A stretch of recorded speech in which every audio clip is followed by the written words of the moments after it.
But until we get to that point, and until we understand what is actually happening, and understand that impact on family and community, and also understand that this is intergenerational, and that it's going to take a long time to heal, and it's not going to happen overnight.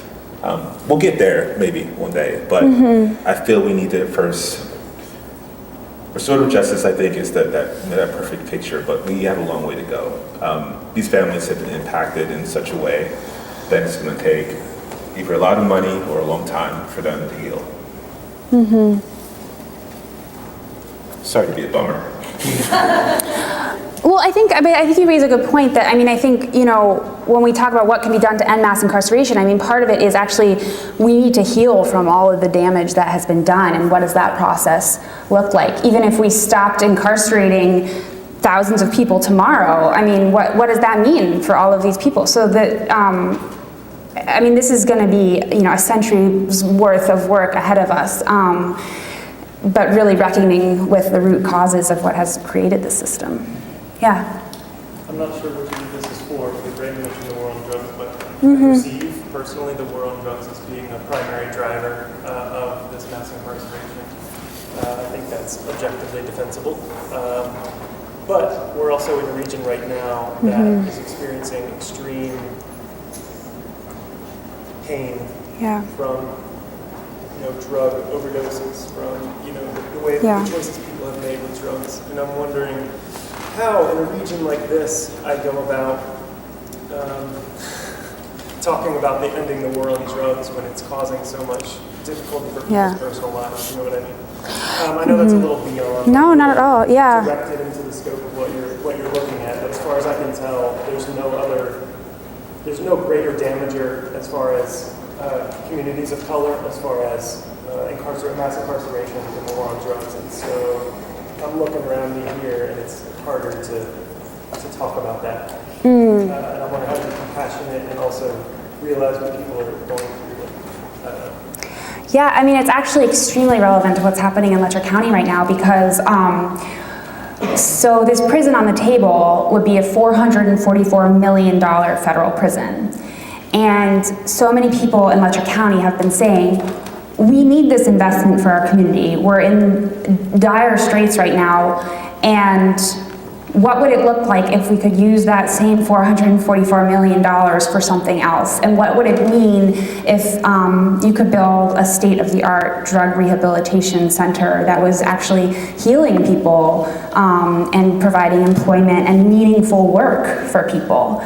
So I think it's a question of how we invest in communities and giving communities a say in what kind of investments they want. And the saddest thing was that I talked with these sort of local leaders that have been pushing this prison proposal in Letcher County for over a decade now. And I asked the co-chairman, what would be your first choice? And he was like, well, it would never be a prison. If we could get that same investment in a drug rehabilitation center, in our school system, in a company coming here, I would choose that. But the terms they've been offered are so limited that either you take this or you leave it. And I think that's a really unfair position to put local counties in, and to really understand that this isn't actually, Letcher County didn't try to go out and get this prison. What actually happened was local leaders came together and said, we're facing extreme outmigration and a huge decline in the coal industry. What can we do to help our community? And they went to their local congressional aide and said, here are our priorities for our community. It's to keep young people home, to provide good paying jobs. And it was from their federal congressman who said, well, what would you think about a prison? And so that's really the support that's coming right now from the federal government. And we need to ask for a lot more than that. But I think, that's going a little bit off from your question about drug use.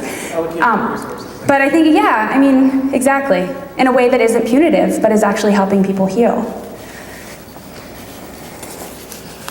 I don't know if I would define when I say war on drugs, so I talk about the war on drugs that created the statistics that Sylvia brought up at the beginning of her presentation, which has primarily impacted people of color.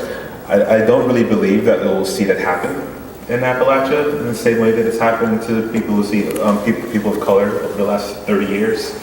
I mean, President Trump declared opiate addiction a national crisis. I don't remember that happening for the crack epidemic. The rhetoric's already different. Yeah. Rather than war, it's a crisis. It's an epidemic, not a war. Yeah. Medical issue rather than Yeah. the criminal justice issue. So you can already see the distinctions in ways that happen a little better. Exactly. Yeah.